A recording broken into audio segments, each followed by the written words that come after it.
आज की वीडियो में बहुत ही टेस्टी रेसिपी लेकर आई हूँ और ये सभी को बहुत पसंद आती है, खासकर बच्चों को ये बहुत ही ज़्यादा पसंद आती है। तो आज मैं बनाऊंगी आलू की पेटीज़ और आलू की पेटीज़ बहुत ही आसान तरीके से बना के तैयार करेंगे। ये बहुत ही ज़्यादा टेस्टी होती है और बच्चों को ये बहुत ज़्यादा पसंद आती है। हेलो एवरीवन, कैसे हो आप सभी? आई होप कि आप सभी अच्छे होंगे, स्वस्थ होंगे, मस्त होंगे। तो मैं आज बना रही हूँ आलू की पेटीज़ और आलू की पेटीज़ को हम बिल्कुल आसान तरीके से बनाएंगे। तो इस रेसिपी को कोई भी इसे बहुत ही आसान तरीके से बना सकते हैं और जिस तरीके से मैं बनाऊंगी उस तरीके से आप ज़रूर बना के देखना। तो यहाँ पे मैंने आलू को पहले से बॉईल करके रखा है और इसके लिए हम पहले क्या करेंगे, एक मसाला तैयार करेंगे। मसाला तैयार करने के लिए यहाँ पे मैं एक कढ़ाई ले रही हूँ। आप किसी भी पैन वगैरह जो होता है उसमें भी आप इसे कर सकते हो।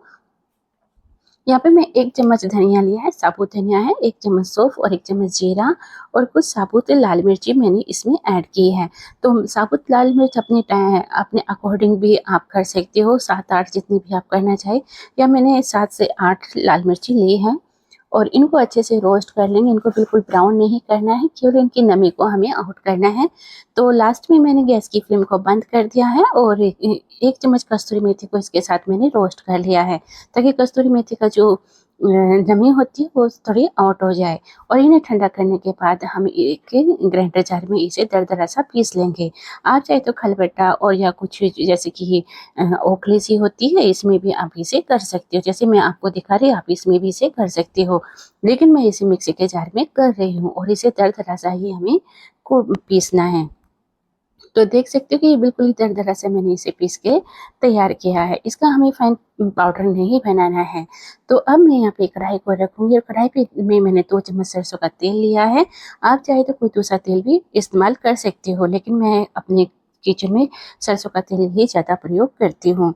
तो यहाँ सरसों का तेल गर्म करने के बाद यहाँ पे मैंने थोड़ी सी अजवाइन, जीरा, हींग ऐड किया है और इन्हें थोड़ा सा भूनने के बाद जो है हमारा, अब मैं क्या करूँगी, यहाँ पे गैस की फ्लेम को बिल्कुल बंद कर दूँगी। गैस की फ्लेम को बंद करने के बाद जो मसाला हमने दरदरा सा कूट के तैयार किया है, इसे हम सभी को इसमें ऐड कर देंगे और इसे थोड़ा सा हम रोस्ट करेंगे, क्योंकि कढ़ाई हमारी गर्म है, इसी में बहुत अच्छे से ये रोस्ट हो जाएगी। इन्हें अच्छे से मिक्स करेंगे ऑयल के अंदर और चलाते रहेंगे। अब मैं इसमें थोड़ा सा ड्राई मसाला और ऐड करूँगी। तो यहाँ पे मैंने हाफ टी स्पून से भी थोड़ा कम मैंने हल्दी ली है, हाफ टी स्पून धनिया पाउडर लिया है और नमक आप अपने टेस्ट के अकॉर्डिंग भी डाल सकते हो। और यहाँ पे लाल मिर्ची पाउडर लिया है मैंने।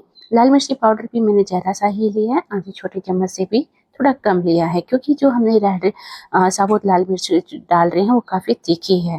तो यहाँ पे लाल मिर्ची का जो पाउडर मैंने ऐड किया वो बहुत ही कम लिया है और नमक अपने स्वाद के अनुसार ऐड कीजिए। तो सभी को अच्छे से भूनने के बाद यहाँ पे मैं जो हरी मिर्ची भी ऐड की है और आलू जो मैंने यहाँ पे रखे थे, चम्मच से ही की सहायता से इन्हें फोड़ लिया था। और इन्हें आलू को हमने बिल्कुल फाइन पेस्ट की तरह नहीं बनाना है और चम्मच से ही इसे फोड़ लेंगे। जो इसमें आलू के जो चंक्स होते हैं थोड़े से, वो बहुत अच्छे लगते हैं समोसे व पेटीज़ के अंदर। तो इस तरह से हमें आलू को फोड़ना है कि ज़्यादा बारीक ना हो और थोड़े ज़्यादा मोटे भी ना हो। तो इस तरह से हमें इनका हमें पेस्ट बनाना है। तो हम अच्छे तरह से मसाले में इन्हें मिक्स करेंगे और गैस की फ्लेम को मैं यहाँ पे बिल्कुल स्लो रखूँगी। तो यहाँ पे याद रखना, जब भी हम मसाले को इस तरह से भूनते हैं तो गैस की फ्लेम को बिल्कुल बंद कर देंगे। और गैस की फ्लेम को बंद करने का कारण ये होता है कि जो मिर्ची हम इसमें ऐड करते हैं उसे धसक नहीं आती, यानी कि वो उसकी स्मेल नहीं आती और वो जो खांसी उठती है ना, इस वजह से हमें गैस की फ्लेम को बंद कर देते हैं तो खांसियाँ नहीं उठती है। तो यहाँ पे ध्यान रखना है कि जब भी आप मसाले का ऐड करो तो गैस की फ्लेम को बंद कर दो। और लेकिन आलू को डालने के बाद जब आलू को मिक्स करते हैं तो हम यहाँ पे गैस की फ्लेम को ऑन करते हैं, वो भी बिल्कुल स्लो रखते हैं। तो यहाँ पे मैं 1 कप मैदा ले रही हूँ और आधा कप मैंने आटा भी मिक्स किया है। आप चाहे तो इसे मैदे के से ही बना सकते हो और चाहे तो आप थोड़ा सा आटा भी मिक्स कर सकते हो, जैसे मैं कर रही हूँ।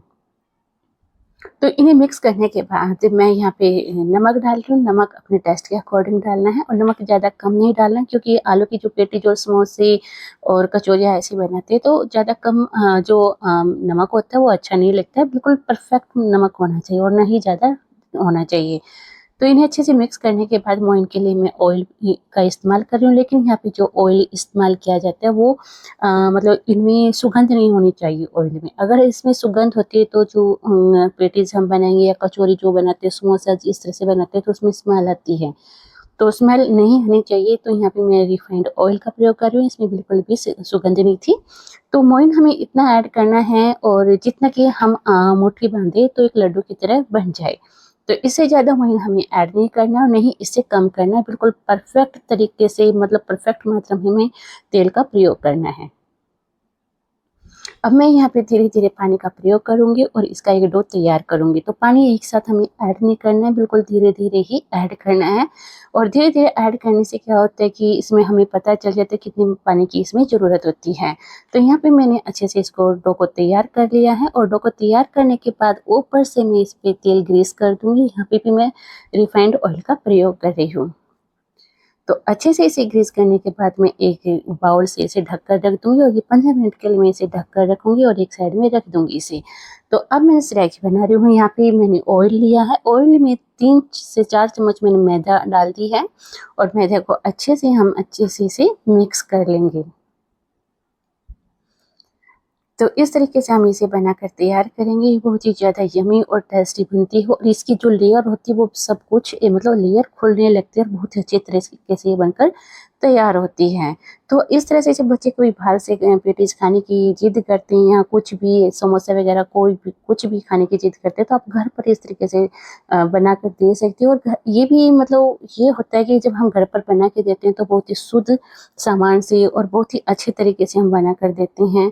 तो ये बहुत ही अच्छी होती है अगर घर पर दोगे बना के। तो बाहर के खिलाने की बजाय आप घर पर खिलाओगे तो बहुत अच्छा होता है। तो यहाँ पे आटा है जो हमें डो तैयार किया था ना, तो इसको मैं एक बार हाथ से फिर मथ लूँगी और एक सिलेंडर शेप में इसकी जो लोई बनाऊंगी और इसको भी मैं छोटे छोटे पार्ट में डिवाइड कर दूंगी। तो यहाँ पे लोई बनानी है। लोई मैंने पूरी की जितनी लोई होती है उतनी ही मैंने आटा लिया है और उसी की छोटी सी लोई बनाई है। तो यहाँ पे जो रोटियां हम बना के तैयार करेंगे बहुत ही पतली, मतलब इतनी पतली पतली से ही बना के तैयार करनी है ताकि जो इनकी लेयर है वो अच्छे से खुल जाए। तो यहाँ पे हम थोड़ा-सा, आप चाहे तो ऑयल का भी प्रयोग कर सकते हैं इन्हें बेलने में और चाहे तो आप में मैदा का भी प्रयोग कर सकते हो। इस तरीके से मैंने बहुत सी मतलब 4 से 5 रोटियां बना के तैयार कर ली है बिल्कुल पतली-पतली सी। और अब मैं क्या करूँगी, इन सभी पर एक-एक को एक दूसरे के ऊपर सेट करना है।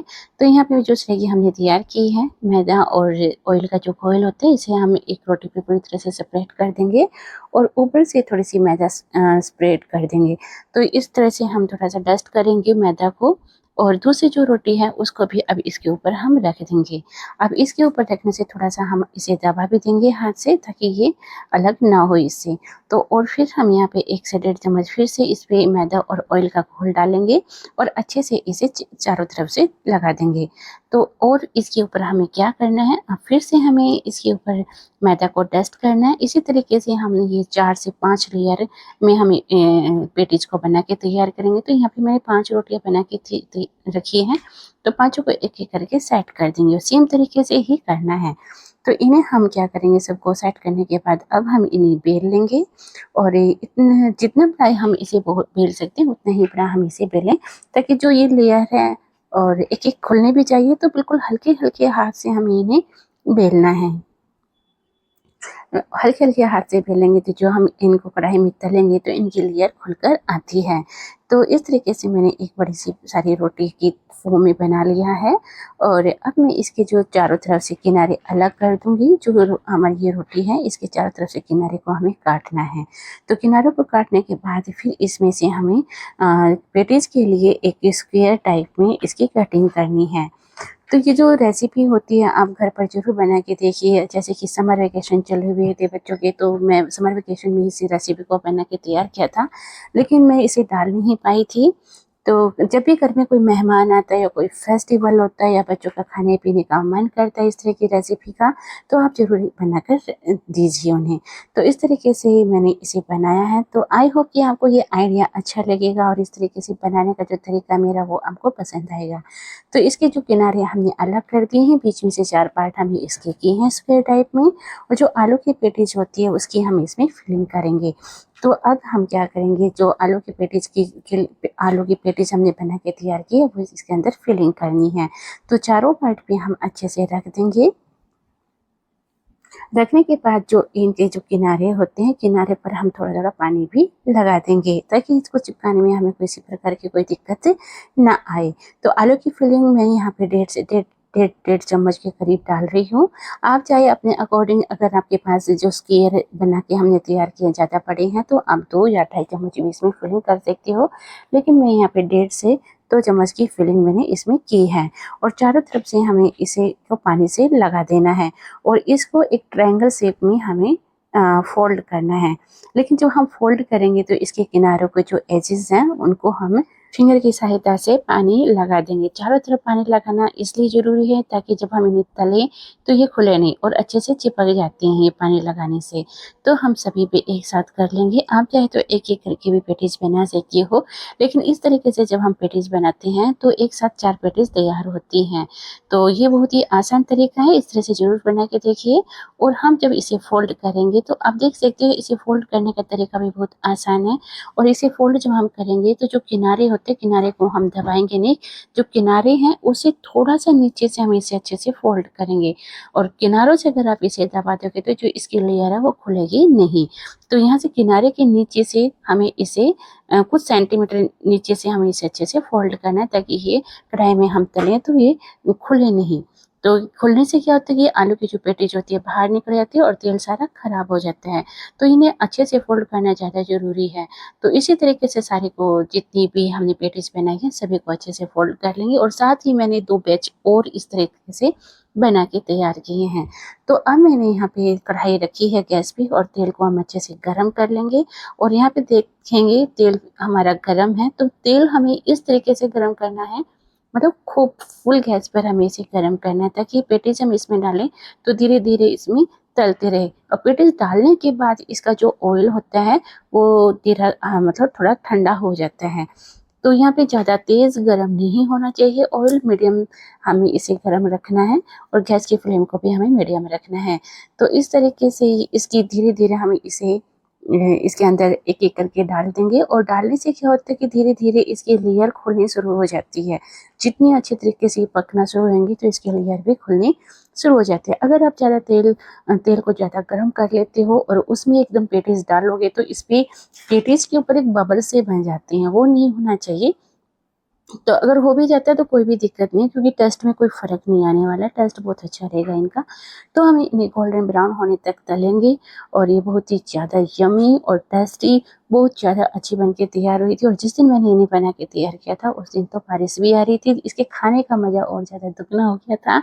तो इस तरीके से आप इन्हें ज़रूर बना के देखिए और अब इनको गोल्डन ब्राउन होने तक हम इन्हें तलेंगे और एक-एक करके हम इन्हें निकाल लेंगे। तो इसी तरीके से मैंने दूसरा बैच भी तैयार किया है, तो बिल्कुल सेम तरीके से इसे बनाया है। आप इनका साइज़ छोटा या बड़ा कर सकते हो और आपको ये बात बता दूँ कि इस तरीके से आप ना आलू के पराठे और कचौरी और समोसे भी बना सकते हो।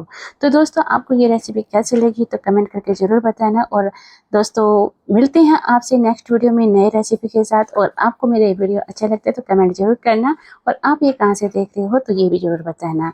ये प्यारी सी सुपर टेस्टी रेसिपी बहुत अच्छी बन के तैयार हुई है। आप इसे ज़रूर बनाइए और ख़ासकर बारिश के मौसम में ज़रूर बनाइए, सभी को बहुत अच्छी लगेगी। तो दोस्तों मिलते हैं आपसे नेक्स्ट वीडियो में, तब तक के लिए बाय बाय।